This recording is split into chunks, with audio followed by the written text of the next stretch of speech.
Assalomu qarindoshim. Kitob o'qish munbiriga xush keldingiz. Hozir anglaydiganingiz Qur'oni Karimning Uyg'urcha tarjimasi. Tarjima qiluvchi buyuk ustoz Muhammad Solih. 3-sura Ali Imron. Madinada nozil bo'lgan 200-oyat. 63-bab. 4-para. Nihoyat shafqatli va mehribon Allah'ın ismi bilan boshlayman. Yaxshi ko'rgan narsanglarni sarf qilmoqcha, ya'ni mollaringlarning yaxshisini sadaqa qilmoqcha, hargiz yaxshilikqa, ya'ni jannatga erisholmaysizlar. Allohning yo'lida nimani sarf qilmanglar, Alloh uni bilib turg'uchidir. Tavrat nozil qilishdan ilgari Isroil, ya'ni Yaqub alayhissalom o'ziga harom qilingan yemekliklar, ya'ni to'g'in go'shi va sutidan boshqa yemekliklarning hammasi Isroil avlodiga halol edi. Ey Muhammad, ularga aytqinki, agar rostchil bo'lsanglar, Tavratni elib kelib o'qib beqinglar. Shuningdan keyin yana ro'shan til maydoniga kelgandan keyin kimki Alloh nomidan yolg'onni to'qiydigan, ular zolimdir. Aytqinki, Alloh rost aytdi. Islom dinidan iborat Ibrohimning to'g'ri diniga ergashinglar. U, ya'ni Ibrohim mushriklardan emas edi. Haqiqatan insonlarga ibodat uchun tunji silingan uy, ya'ni Baytulloh Makkadadir. Muborakdir. Jahon ahliga hidoyatdir. Uningda uchuq alomatlar borki, maqomi Ibrohim shularning biri. Baytulloh kirgan odam amin bo'ladi. Qodir bo'ladigan kishilarning Alloh uchun Ka'bani ziyorat qilishi ularga farz qilindi. Kimki inkor qiladigan, ya'ni hajni tark etadigan ziyni o'ziga. Shubhisizki, Alloh ahli jahondan, ya'ni ularning ibodatidan behojatdir. Ey Muhammad, aytqinki, ey ahli kitob, ya'ni Yahudilar, Nasaralar, nima uchun Allohning oyatlarini inkor qilasizlar? Vaholanki, Alloh qilmishinglarga shohiddir. Ey Muhammad, aytqinki, ey ahli kitob, ya'ni Yahudilar, Nasaralar, Islom dinining haqligiga shohid bo'lib turib, nima uchun Allohning yo'lini agri ko'rsatishni qaslab, mo'minlarni undan to'sizlar? Alloh qilmishinglardan g'ofil emasdir. Ey mo'minlar, agar ahli kitobdan bir firqaga itoat qilsanglar, mo'min bo'lganinglardan keyin ular sizlarni kofir qilib qo'yadi. Sizlarga Allohning oyatlari o'qilayotgan, ya'ni vahiy uzilib qolmay Allohning oyatlari nozil bo'layotgan va oranglarda Allohning payg'ambari hayot turgan tursa, qandoqmi kofir bo'lasizlar? Kimki Allohga, ya'ni Allohning diniga mahkam yepishadi ekan, u to'g'ri yo'l yetaklangan bo'ladi.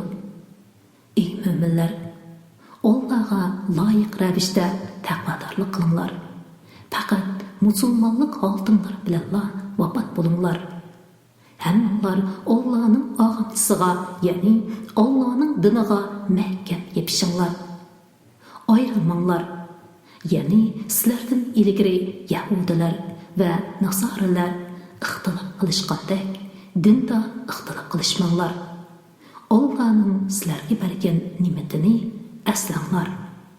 O'z vaqtida sizlar o'zaro dushman edinglar. Alloh dinlarni birlashtirdi.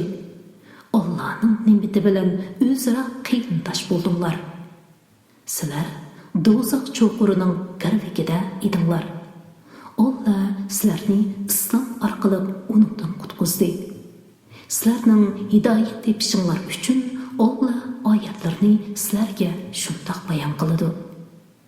Sizlarning oranglarda xayrli ishlarga da'vat qiladigan, yaxshi ishlarga buyurib, yomon ishlarni man'iy qiladigan bir jamoa bo'lsin. Ana shular maqsadiga erishguchilardir. Ro'shan dalillar kelgandan keyin ayrilib ketishgan va ixtilof qilishgan kishilar, ya'ni Yahudilar va Nasorilardek bo'lmanglar. Ana shular cho'ng azobga duchor bo'ladi. Shu kunda, ya'ni qiyomat kunida ba'zi yuzlar, ya'ni mo'minlarning yuzlari oqaradi. Ba'zi yuzlar, ya'ni kuffarlarning yuzlari qaraydi. Yüzü qarayganlarga farishtalar aytadiki, iymon etganlardan keyin kafir bo'ldinglarmi? Kafir bo'lganliginglar uchun azobni tetinglar. Yüzü oqarganlar Allohning rahmatida, ya'ni jannatda bo'ladi. Ular uningda, ya'ni jannatda mangu qoladi. Bu Allohning oyatlaridir. Ularni ey Muhammad, sana rost o'qib beramiz. Alloh jahon ahliga zulm qilishni xohlamaydi. Osmonlar va zimindagi shaylardan Allohning mulki, maxluqoti va bandalaridir. Hamma ishlar Allohga qaytarildi.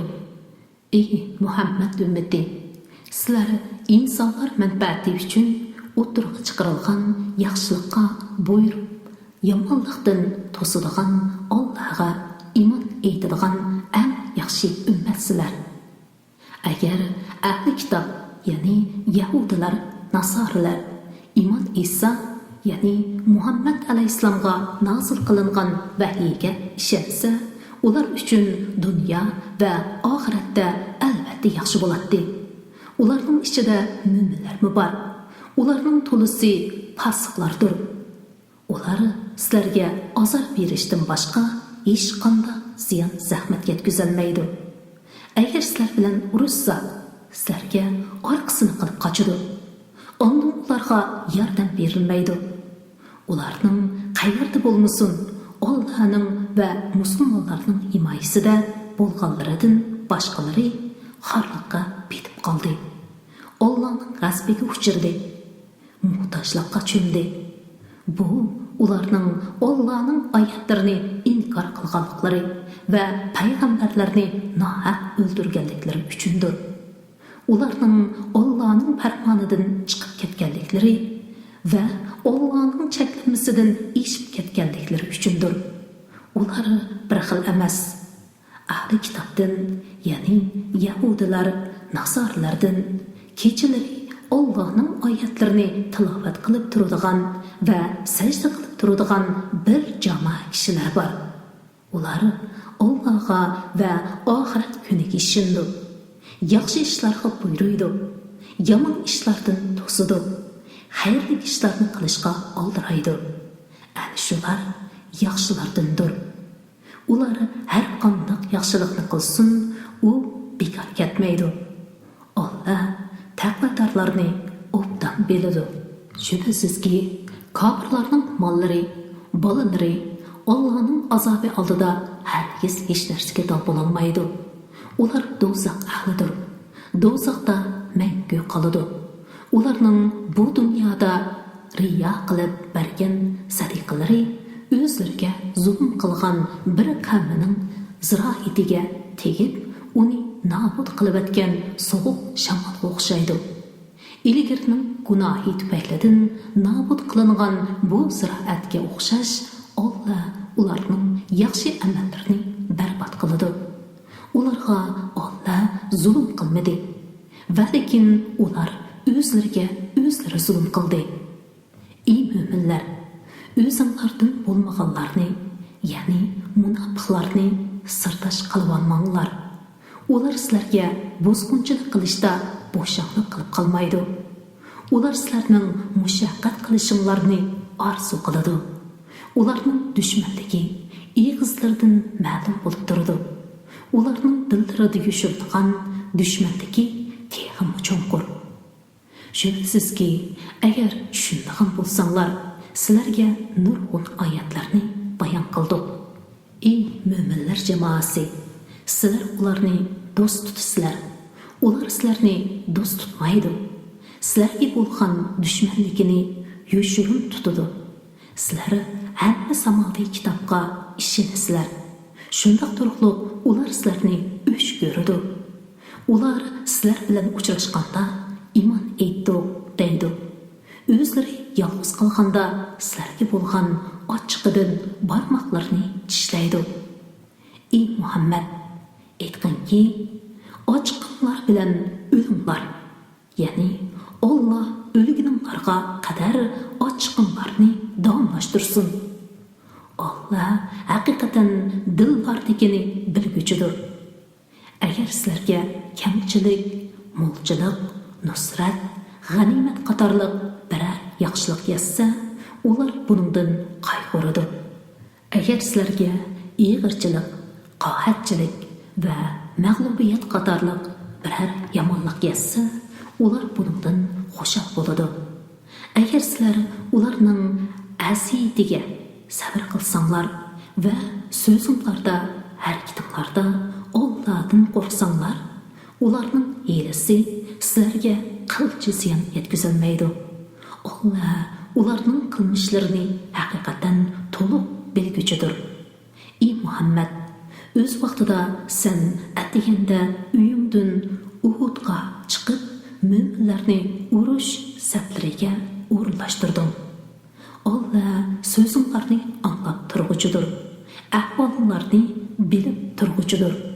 O'z vaqtida sizlardan ikki guruh, ya'ni Salama Aymiqi bilan, ya'ni Harisa Aymiqi ojizlik ko'rsatmoqchi, ya'ni qo'rqib urush maydonidan qaytmoqchi bo'ldi. Alloh ularning madadkori edi. Mo'minlar jimi ahvoli va jimi ishlarida Allohga tavakkul qilsin. Alloh sizlarga Badrida nusrat ato qildi. Holbuki sizlar kuchsiz edinglar, sonlar va qurollar oz edi. Allohning sizlarga bergan nusratiga shukr qilish yuzidan Allohdan qo'rqinglar. Ey Muhammad, o'z vaqtida sen mo'minlarga Parvardigoringlar sizlarga 3000 farishta tushirib yordam bersa, yana yetmamdi deydim.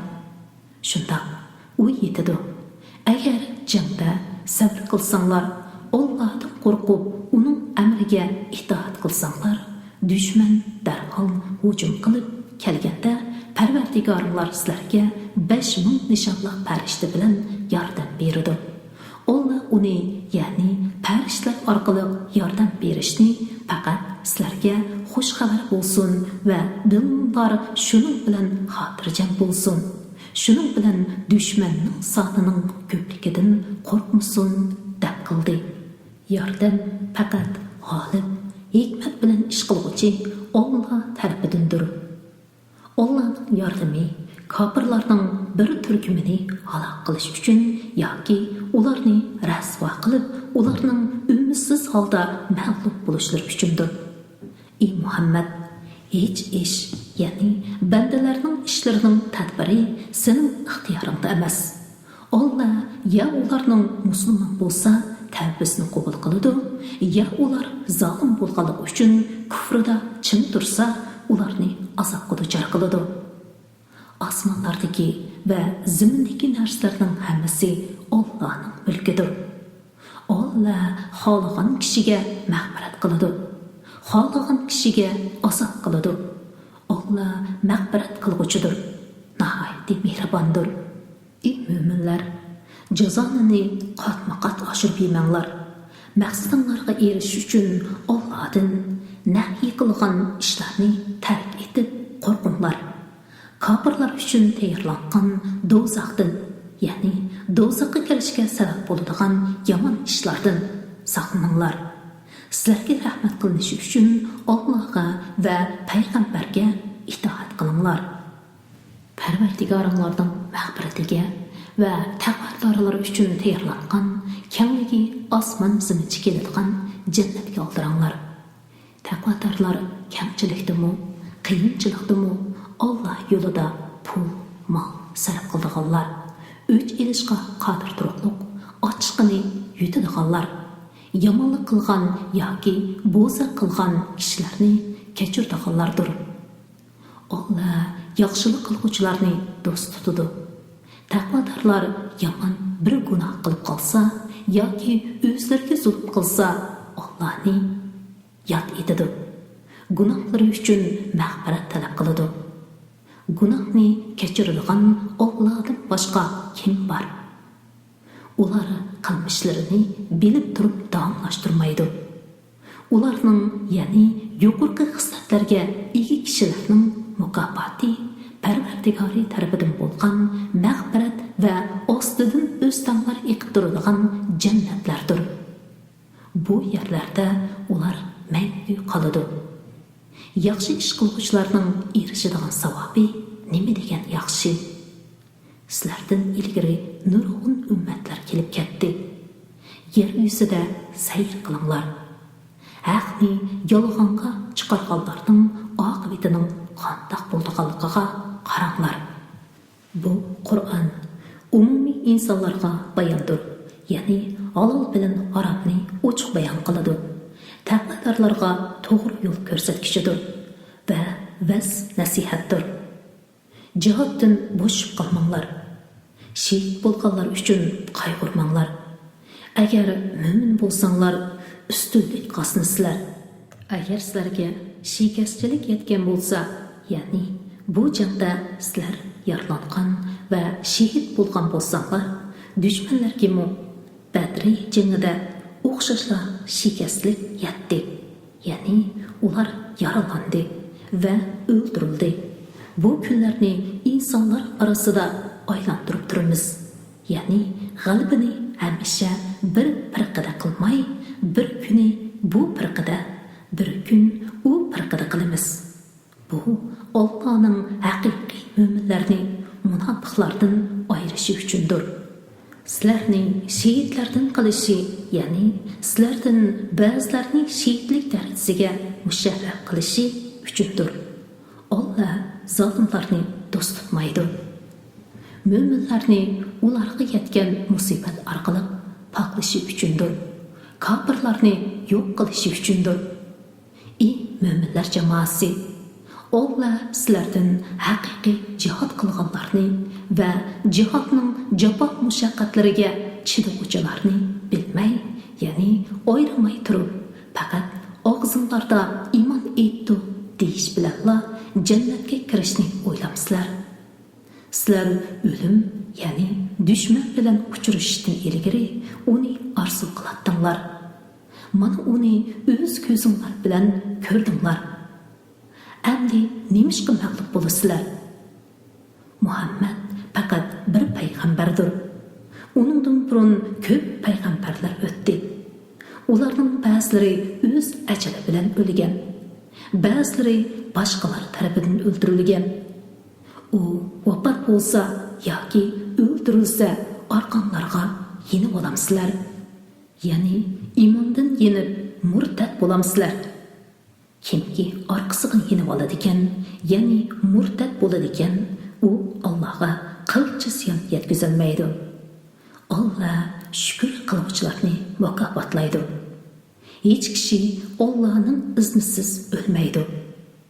Alloh har odamning ajalini kutib odamning umrini qo'rqinchoqlik uzartolmaydi, botirlik qisqartolmaydi.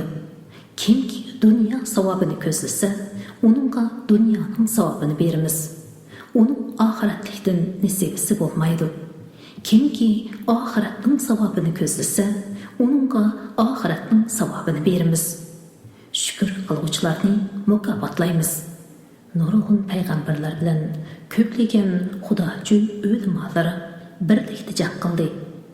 Ular Alloh yo'lida yetgan kulfatlardan ruhsizlanmadi, bo'shashmadi, bosh aytmadi. Alloh o'zining yo'lida duch kelgan qiyinchiliklarga chidashlik beruvchilarni do'st tutadi. Ularning so'zi faqat Parvardigorimiz gunohlarimizni, ishimizda chekdan oshqonligimizni mag'firat qilgin. Qadamlarimizni jang maydonida mustahkam qilgin va kofir qavmiga qarshi bizga yordam bergin degandan boshqa bo'lmadi. Alloh ularga dunyoning savobini, ya'ni dushmanlar ustidan g'alaba qilishni va oxiratning yaxshi savobini, ya'ni jannat va uning ne'matlarini ato qildi. Alloh yaxshilik qilguvchilarni do'st tutadi. Ey mo'minlar, agar sizlar kofirlarga itoat qilsanglar, ular sizlarni orqanglarga, ya'ni kufrga yondiradi. Shuning bilan ziyon tortib qolasizlar. Undaq emas. Ya'ni ular sizlarning itoat qiladigan madadkoringlar emas. Allah sizlarning madadkoringlardir. Uningga itoat qilinglar. U yordam qilguvchilarning eng yaxshisidir. Ilohligi haqida hech bir dalil tushirmagan narsalarni, ya'ni butlarni Allohga shirk qiladiganliklari uchun kofirlarning dillariga qo'rqinch solamiz. Ularning boradigan joyi do'zaxdir. Zalimlarning joyi, ya'ni do'zax haqiqatan yomon joydir. Allah sizlarga qilgan dushmanlarga qarshi nusrat ato qilishdan iborat va'dasida turdi. Allahning izni bilan ularni qirib etdinglar. Allah sizlar yoqtiradigan g'alabani ko'rsatgandan keyin zaiflashib qoldinglar. Payg'ambarning amri to'g'risida janjallashdinglar. Payg'ambarning amriga bo'ysunmadinglar. Ba'zilaringlar dunyoni ko'zladinglar, ba'zilaringlar oxiratni ko'zladinglar. Ondan Allah sinash uchun sizlardan dushmanni qaytardi. Ya'ni sizlarni g'alabadan mag'lubiyatga yuzlantirdi va sizlarni haqiqatan afu qildi. Allah mo'minlarga marhamat qilg'uchidir. O'z vaqtida payg'ambar: "Ey Allohning bandalari, mening tarafim kelinglar. Men Rasulullohdirman. Kimki jihod maydoniga qaytsa, u jannatga kiradi" deb orqanglardan sizlarni chaqirib turadi. Sizlar hech kishiga qarmay qochatdinglar.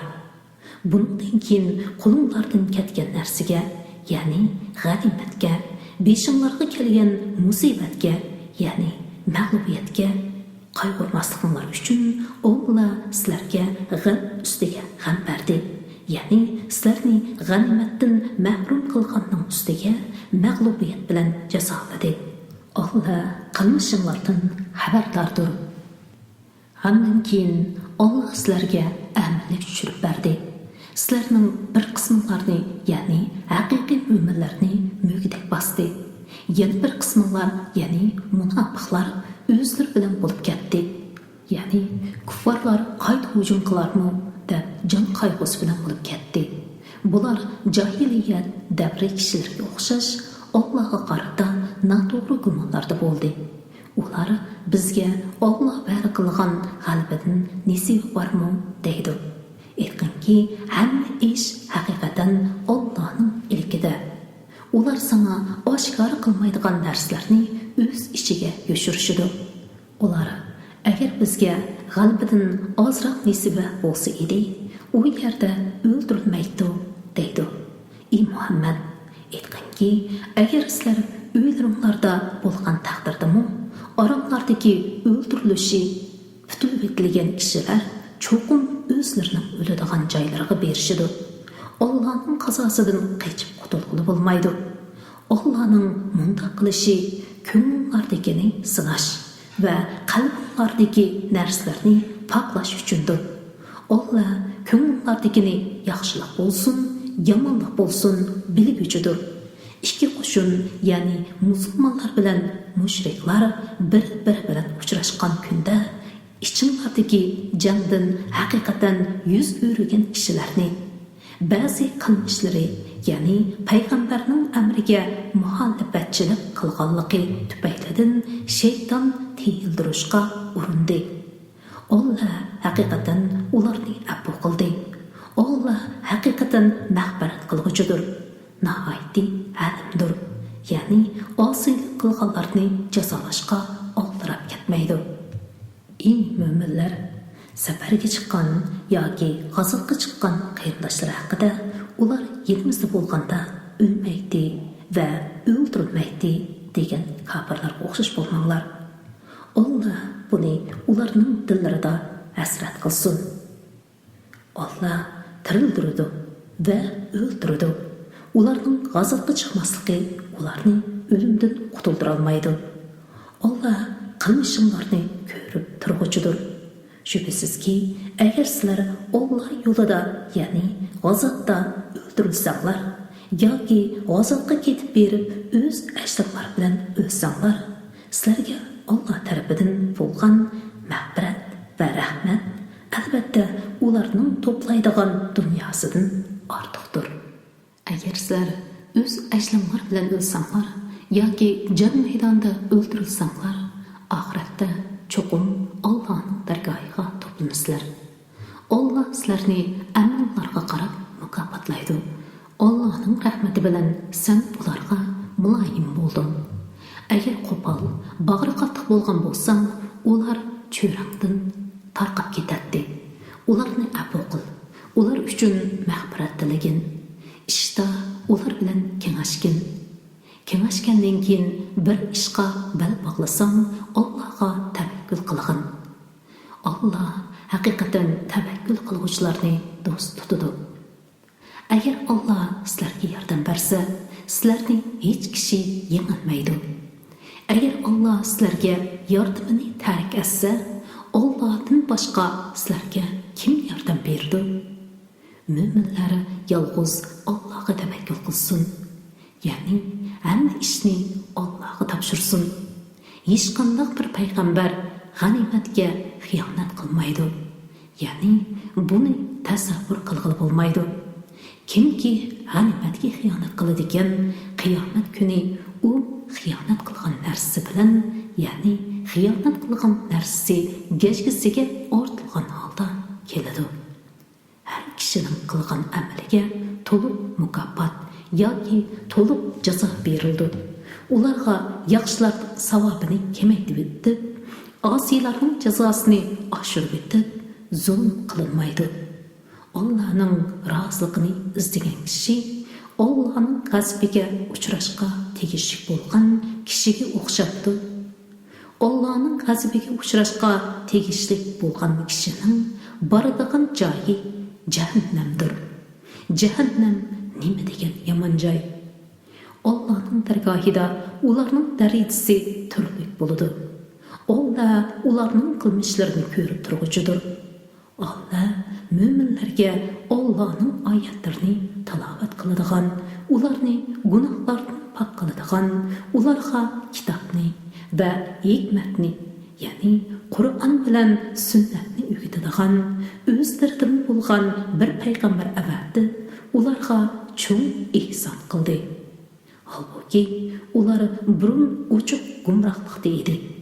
Sizlarga yetgan musibat, sizlar dushmanga yetkazgan musibatning yermig'i tan keladigan tursa, ya'ni Uhud g'azotida sizlardan 70 kishi shahid bo'lgan tursa, Badr g'azotida bo'lsa mushriklardan 70 kishini o'ldirilgan, 70 kishini asir olgan tursanglar, sizlar yana bu musibat qayerdan keldi dedinglar.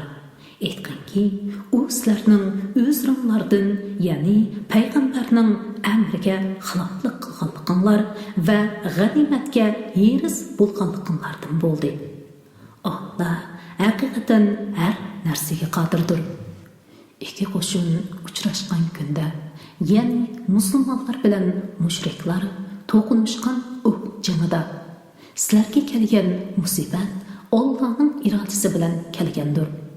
Bu haqiqiy mo'minlarni bilish, ya'ni ayirish uchundir. Va munofiqlarga bilish, ya'ni ayirish uchundirki, ularga kelinglar, Alloh yo'lida urush qilinglar yoki o'zinglarni qo'g'dinglar deyilsa, ular urushdan xabar topgan bo'lsak, albatta sizlarga agishatdi. Ya'ni sizlar bilan bir safda turib urush qiladi dedi. U kunda ular iymonga qaraganda kufrga yaqin edi. Ular ko'ngillarida yo'q narsalarni egizlardi dedi. Ular yo'shirganni, ya'ni nifoq bilan mushriklikni Allah obdan biladi. Bu yana Allohning urushga chiqishni xohlamagan munofiqlarning ayrishi uchundirki, ular uylarida o'ldirib qiyin tashlarga. Agar ular, ya'ni mo'minlar bizga bo'ysungan bo'lsa, ya'ni nasihatimizni anglab urushdan qaytgan bo'lsa, o'ldirilmaydi dedi. Ey Muhammad, bu munofiqlarga aytqinki, agar urushga chiqmaslik o'limdan qutuldiradigan bo'lsa, o'limni o'zinglardan daf qilib beqinglar. Agar davoyinglarda rostchil bo'lsanglar, Allohning yo'lida shahid bo'lganlarni o'lik deb gumon qilmagin. Balki ular tirik bo'lib, Allohning dargohidagi rizqidan bahramand qilindi. Ya'ni jannatning ne'matlaridan atdigan oqshomda mangulik rizqlantirilib turildi. Ular Allohning o'zlariga bergan faslidan xursanddir.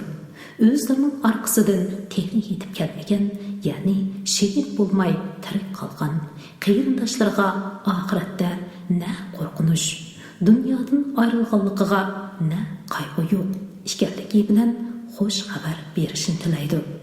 Ular Alloh tarafidan berilgan ne'mat va faslni, mo'minlarning ajrini Allohning bekor qilib etmaydiganligi bilan xush xabar berishni tilaydi.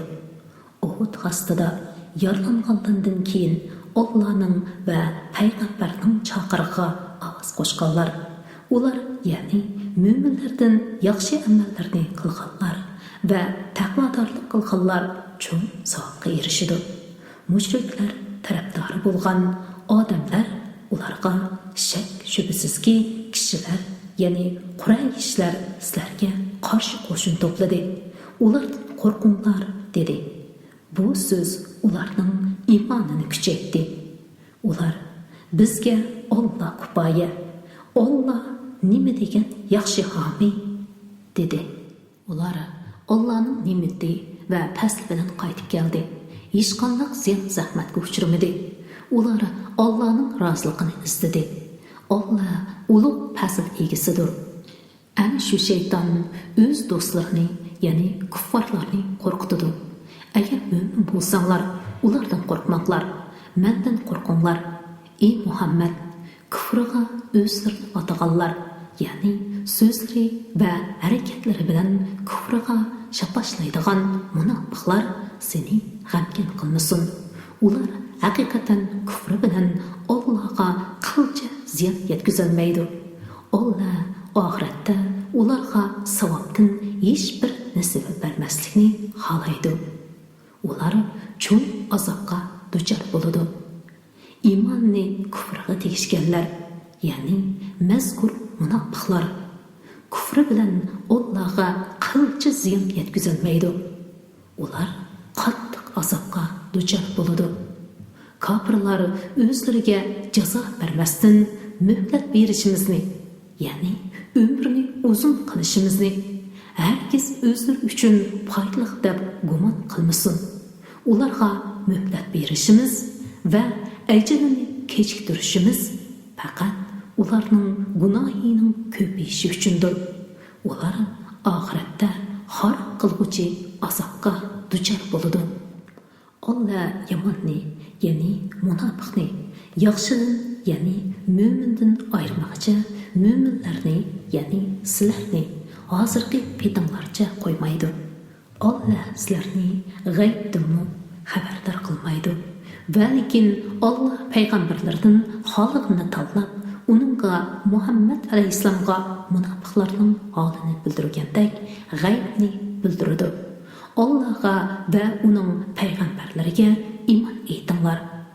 Agar sizlar iymon etsanglar va payg'ambarlardan qo'rqsanglar, cho'ng savobga erishsizlar. Alloh o'z faslidan bergan narsalarga, ya'ni pul, molga bexillik qiladiganlar bexilligini o'zlari uchun foydali deb gumon qilmasin. Amalda bu ular uchun ziyonlidir. Ularning bexillik qilgan narsasi qiyomat kuni ularning bo'yniga taqoq qilib silindi. Osmonlarning va yerning mirosi Allohningdir.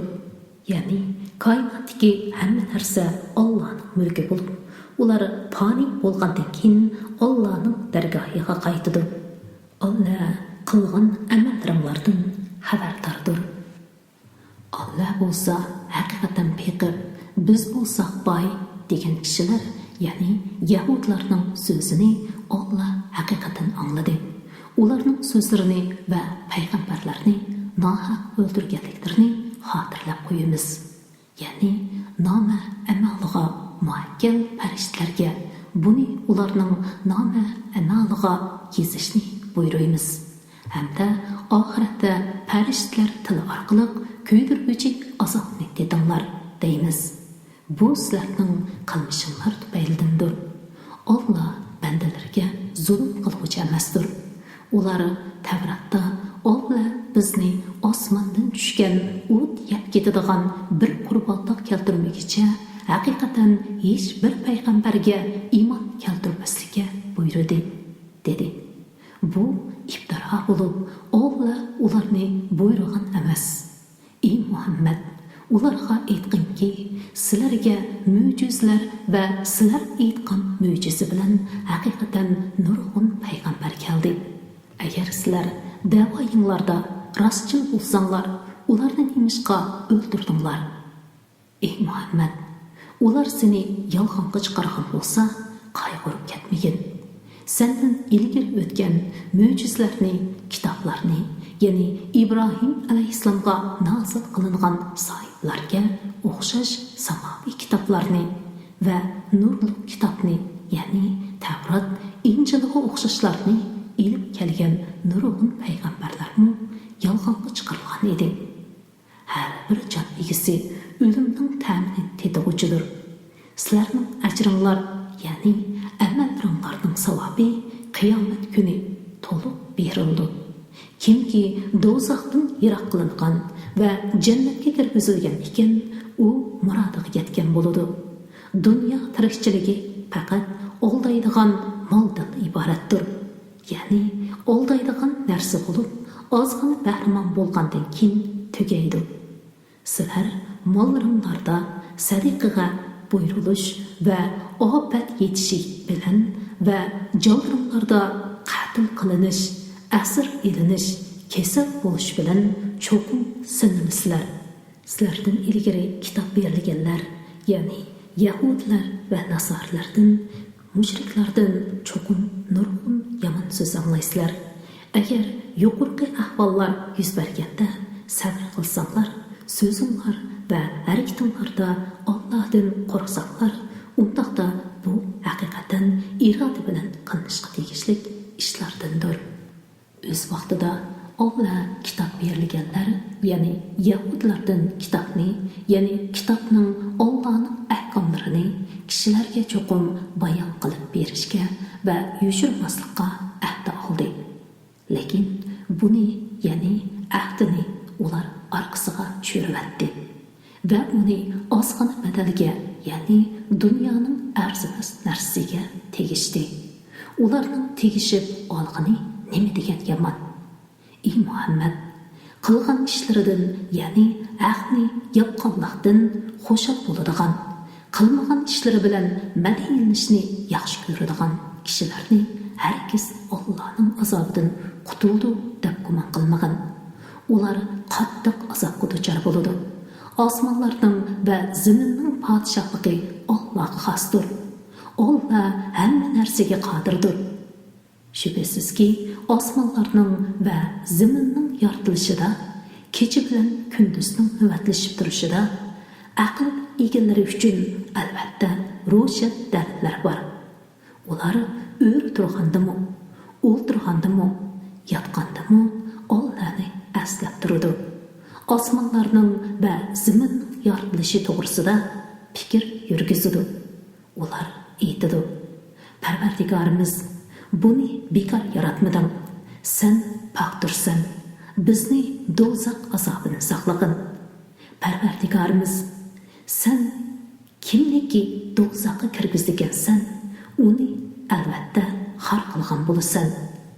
Zolimlarga hech qanday yordamchi bo'lmaydi. Parvardigorimiz, biz haqiqatan bir chaqiruvchining, ya'ni Muhammad alayhissalomning Rabbimlarga iymon etinglar deb iymonga chaqirganligini angladik. Iymon etdik. Parvardigorimiz, bizning gunohlarimizni mag'firat qilgin, yomonliklarimizni yo'q chiqargin, bizni yaxshilarning qatorida qabzi ruh qilg'in.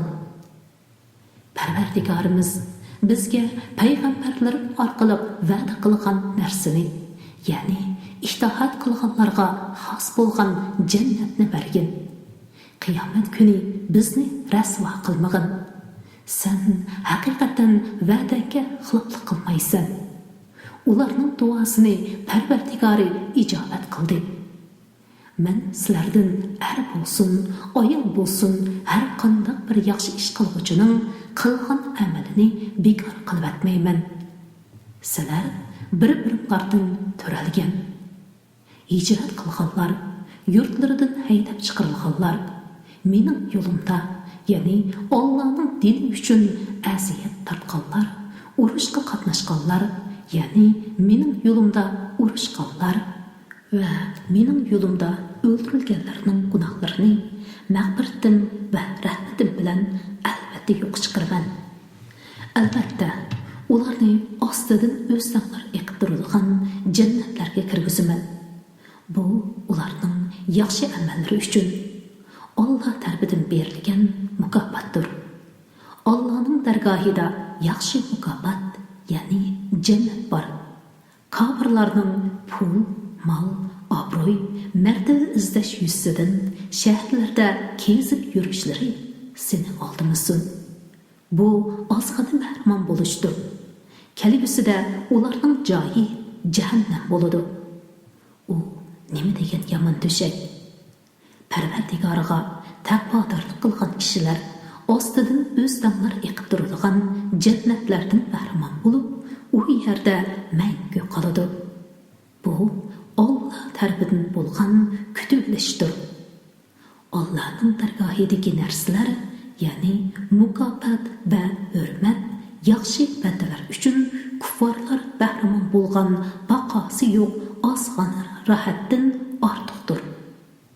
Ahli kitob orasida haqiqatan Allohga iymon keltiradigan, sizlarga nozil bo'lgan kitobga, ya'ni Qur'onga, o'zlariga nozil bo'lgan kitobga, ya'ni Tavratga va Injilga ishonganlar bor. Ular Allohdan qo'rqadi. Allohning oyatlarini ozg'ina badalga tegishmaydi. Ya'ni ularning kitoblaridagi Muhammad alayhissalomning sifatlari va shariat ahkomlarini rohiblarga o'xshash dunyoning arzimas narsalarini da o'zgartirib atmaydi. Ularga Parvardigorining dargohida savob berildi. Alloh haqiqatan tez hisob olg'uchidir. Ey mo'minlar, toat ibodatning mushaqqatlariga va sizlarga yetgan ig'irchiliklarga sabr qilinglar. Dushmanlarga ziyoda chidamli bo'linglar. Chegaralaringlarni saqlab, jihodga tayyor turinglar. Maqsadinglarga yetish uchun Allohdan qo'rqinglar. Ya'ni uning amriga muxolifatchilik qilmanglar. Buyuk marhum ustoz Muhammad Solih tarafidan Uyg'urcha tarjima qilinib tayyorlangan Qur'oni Karim bugun 77-betgacha o'qib tamomlandi. Keyingi o'qishlik 4-sura Nisa, ya'ni 78-betdan boshlandi. Qarindishim, Ramazon kuningizga muborak bo'lsin. Allohga omonat.